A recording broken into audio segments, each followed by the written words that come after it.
everyday blessing, berkat setiap hari, pure worship, ibadah yang murni. Yakobus 1 ayat 27. Ibadah yang murni dan yang tak bercacat di hadapan Allah Bapa kita ialah mengunjungi yatim piatu dan janda-janda dalam kesusahan mereka dan menjaga supaya dirinya sendiri tidak dicemarkan oleh dunia.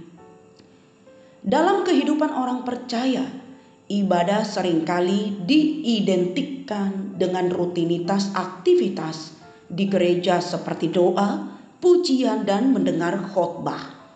Namun, Yakobus 1 ayat 27 memberikan perspektif yang berbeda mengenai ibadah yang sejati. Ibadah yang murni bukan hanya soal ritual, tetapi bagaimana kita hidup dalam kasih dan tetap menjaga kekudusan, yaitu 1. Ibadah yang murni mengasihi sesama, mengunjungi yatim piatu dan janda-janda dalam kesusahan mereka. Yatim piatu dan janda pada zaman Yakobus adalah simbol kelompok yang paling rentan dan seringkali terabaikan. Ibadah yang sejati adalah tindakan yang penuh belas kasih yang keluar dari hati, yang peduli terhadap mereka yang menderita. Mengasihi sesama bukan hanya melalui bantuan finansial, tetapi juga dengan kehadiran, doa, dan perhatian yang tulus. Untuk kita renungkan, apakah kita sudah peka terhadap kebutuhan orang di sekitar kita?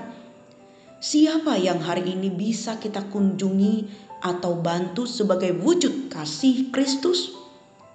Yang kedua, ibadah yang murni menjaga kekudusan hidup, menjaga supaya dirinya sendiri tidak dicemarkan oleh dunia. Dunia menawarkan berbagai nilai yang bertentangan dengan kehendak Tuhan, seperti materialisme, konsumerisme, egoisme, dan kehidupan yang tidak kudus atau hedonisme. Orang percaya dipanggil untuk hidup dalam kekudusan, menjaga pikiran, hati, dan tindakan agar tidak terkontaminasi oleh dosa. Kekudusan adalah bagian integral dari ibadah yang sejati karena Tuhan melihat hati, bukan sekedar penampilan luar.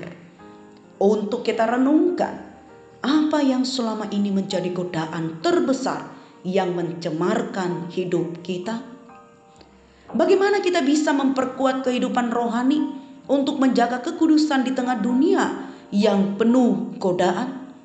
Yakobus 1 ayat 27 mengajarkan bahwa ibadah yang sejati adalah gabungan antara kasih kepada sesama dan hidup dalam kekudusan.